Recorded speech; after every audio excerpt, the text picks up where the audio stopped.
সকালবেলায় উঠেই চারিদিকটায় কেমন যেন একটা সবুজে ভরা। সকালবেলায় উঠেই যদি এরকম সবুজটা চারিদিকে দেখতে পাই, চোখটাও যেন অনেক শান্তি পায়। একদিকে যেমন চারিদিকটা খুব সবুজ হয়ে আছে, ওই যে দূরে দেখুন, ওই যে মাঠের একেবারে শেষ কর্নারে মেঘটা যেন একেবারেই কালো হয়ে এসেছে। আর দেখেই মনে হচ্ছে অনেক ঝড় উঠবে আর অনেকটা বৃষ্টি হবে। এই মোটামুটি গত 3 দিন হয়ে গেল বেশ ঝড় বৃষ্টি সব মিলিয়ে বেশ সুন্দর একটা ওয়েদার আর বেশ ভেজা ভেজাও ওয়েদার রয়েছে। আর এই ওয়েদারের জন্য না এই ঠান্ডার মধ্যেও কিন্তু থাকাও যাচ্ছে, মানে প্রচণ্ড গরম, যা গরম ছিল এতদিন ধরে, তাও মানে আমরা আসার পরে নাকি সেই গরমটা কিন্তু একদমই কমে গিয়েছে। এখন নাকি আমরা আসার পর থেকে প্রায় অনেকগুলো দিন হয়ে গেল সেই আগের মতো নাকি গরম পড়ে না। তবে হয়তো ওই যে ভাদ্র মাস আসতে না আসতেই কিন্তু আবারও গরম শুরু হয়ে যাবে, এটাই সবার মুখে শুনছি। তবে আমার একটাই প্রার্থনা যেন ওই যে গরমটা না পড়ে আগের মতো। যাই হোক, সুপ্রভাত বন্ধুরা, কেমন আছেন? আশা করছি সবাই খুব ভালো আছেন আর আমিও বেশ ভালো আছি, যার জন্যই কিন্তু সকাল সকাল উঠেই 1 কাপ গরম গরম চা নিয়ে বসে পড়েছি আর তার সাথে কিন্তু 2টো বিস্কুটও নিয়ে নিয়েছি। আর এই সুন্দর বৃষ্টির মধ্যে গরম গরম চা খেতে কার না ভালো লাগে বলুন তো? আমি কিন্তু একদমই চা খেতে পছন্দ করতাম না, তবে এরকম মাঝে মধ্যে যদি একটানা অনেকগুলো দিন যদি বৃষ্টি পড়তো, তাহলে কিন্তু আমার চা খাওয়ার যে একটা আকাঙ্ক্ষা, সেটা কিন্তু বেশ ইচ্ছে হতো। তাও খেয়ে এলাম। তারপরে ওদিকে কিন্তু মা আলুটা ভাজা করছিল, আমিও একটু তার মধ্যে গিয়ে খুন্তিটা দিয়ে নাড়াচাড়া করে দিলাম, কারণ মা ওদিকে শ্রেয়ানকে নিয়েছিল, তো এই জন্য কিন্তু আমিও চা খেতে খেতে ওদিকে কিন্তু খুন্তি দিয়ে আলু ভাজাটাও নেড়ে দিলাম ঠিক করে। আর ওদিকে শ্রেয়ানকে নিয়ে মা কিন্তু ওই নিচের দিকে একটু ঘুরতে গেল, আর আমি এদিকে চাও খেয়ে নিয়েছি। চাটা খাওয়া দাওয়া করে এই যে রুমের বিছানাটা তুলতে চলে এসেছি। আর আজকে হচ্ছে সোমবার, আর সোমবারের দিন মানে এই যে শ্রাবণ মাসের আর কয়েকটা দিন রয়েছে, তারই মধ্যে কিন্তু এই যে এই সোমবারটা কিন্তু আজকে একটু পুজো করে নেব। এই জন্যই কিন্তু একটু সকাল সকালই উঠে পড়েছি, আর সকাল সকাল উঠেছি আর আমার সাথে সাথে কিন্তু আমার ছেলেও খুব তাড়াতাড়ি উঠে পড়েছে।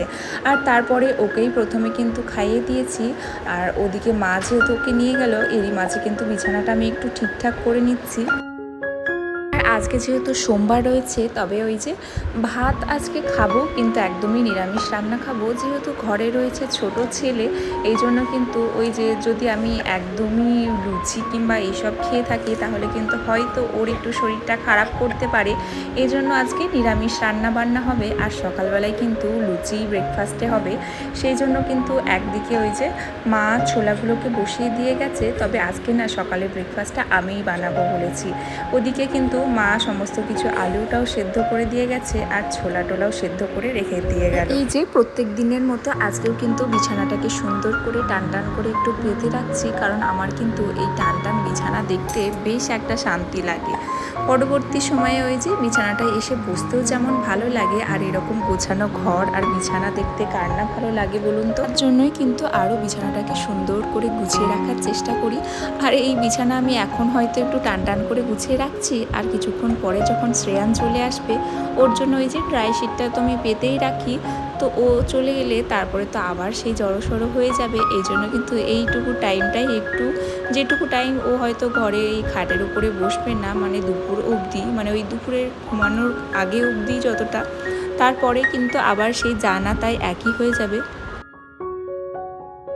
তো বিছানাটাকেও ঠিকঠাক করে গুছিয়ে নিলাম, আর এখন চলে এলাম এই যে রান্নাঘরে। আর রান্নাঘরে কড়াইতে তেলও দিয়ে দিয়েছি, আর আজকে যেহেতু একেবারেই নিরামিষ হবে, শুধুমাত্র আদা আর জিরে আর ওই যে কাঁচা লঙ্কার যে পেস্টটা, সেটা দিয়েই কিন্তু আজকে ঘুগনিটা রান্না করব। সেই জন্য কিন্তু মশলাটাকে একটু ভালো করে কষিয়ে নিচ্ছি, আর এই যে কষাতেও দিয়ে দিয়েছি, আর আগেই কিন্তু এই যে শুকনো লঙ্কা আর তার সাথে কিন্তু তেজপাতা আর ফোড়ন টোড়ন এই সমস্ত কিছু দিয়ে দিয়েছিলাম। আর এখন কিন্তু এই যে মা লেচিগুলো ভালো করে কেটে দিল, আর ওদিকে কিন্তু ময়দাটাও মেখে দিয়েছিল। আর এখন কিন্তু আমি কিন্তু লেচিগুলোকে একটা একটা করে বেলে রেখে দেবো, যাতে আমার কিন্তু ভাজতেও সুবিধা হবে। সব লেচিগুলোও যদি একবারে একসাথে বেলে রেখে দিই না, তাহলে কিন্তু পরবর্তী সময়ে একটু লেচিগুলো শুকিয়ে যায়, আর যার জন্য কিন্তু বেলার পরে যখন একটা একটা করে ভাজতে যায়, তখন কিন্তু সেগুলো একটুখানি মানে ওই যে ফুলতে চায় না, তখন কিন্তু আবারও সেগুলো নয়তো ওই যে এক জায়গায় করে যদি বেলা হয়, তাহলে কিন্তু ফুলেও না যেমন, আবার কিন্তু একটা একটা করে উঠতেও চায় না। এই জন্য কিন্তু আমি এটাই চেষ্টা করি ওই 5টা 6টা মতো বেলি, আবার ভাজি, আবার একটু আঁচটা কম দিয়ে আবারও 5টা 6টা মতো বেলি, আবার একটু ভাজি। এই করে করেই কিন্তু সারা মানে লুচিগুলা সবগুলোই কিন্তু আমি ভেজে ফেলি। এই যে এদিকে কিন্তু ব্রেকফাস্টটাও আমি নিয়ে নিয়েছি আর ঘুগনিটাও কিন্তু রেডি হয়ে গিয়েছিল।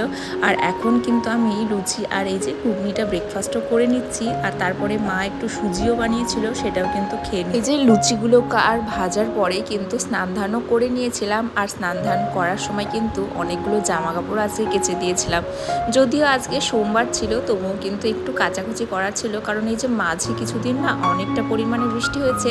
তবে এই যে আজকে দুপুর 12টার পর থেকে কিন্তু এই রোদটা উঠেছে আর আমিও কিন্তু স্নান ধানও করে নিয়েছিলাম। আর এই যে জামা কাপড়গুলো এখন অনেকক্ষণ পরে কিন্তু মেলতে চলে এসেছি ছাদের উপরে। আর একেবারে উপরের ছাদে মেলি না, কারণ উপরের ছাদে না দড়িগুলো একটু ঠিকঠাক করা নেই।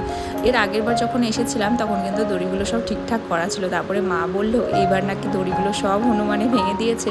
আর মা বাবা কেউই যেহেতু উপরের দিকে অতটাও ওঠে না, সেই জন্য কিন্তু উপরে ওই যে জামা কাপড়ও মেলা হয় না, শুধু এই দিকে ছাদটাতেই মা যেহেতু এখন পারেও না, সেই কারণে কিন্তু এই দিকে ছাদটাতেই জামা কাপড় যা সমস্ত কিছু এদিকে ছাদটাতে করে থাকে। এই জন্যই আমিও কিন্তু এইদিকে ছাদে সমস্ত জামা কাপড়গুলো কেচে তারপরে এই যে এখন কিন্তু মেলে দিচ্ছি।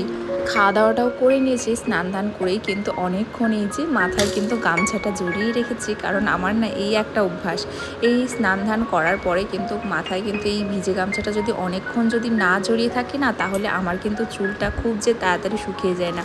আমি যদি এই ভিজে গামছাটা যদি সাথে সাথেই খুলে ফেলি, তাহলে কিন্তু আমার চুলে প্রচুর পরিমাণে জল থেকে যায়। এই জন্য কিন্তু আমি এক প্রকার মানে বাধ্য হয়ে অনেকক্ষণ মাথায় কিন্তু জড়িয়ে রাখি। আর খাওয়া দাওয়াটাও যেহেতু করে নিয়েছিলাম ব্রেকফাস্ট, আর ওদিকে কিন্তু মা রান্না বান্না সমস্ত কিছু বসিয়ে দিয়েছে। আর এদিকে কিন্তু আমি জামা কাপড়গুলো এখন মেলে দিচ্ছি।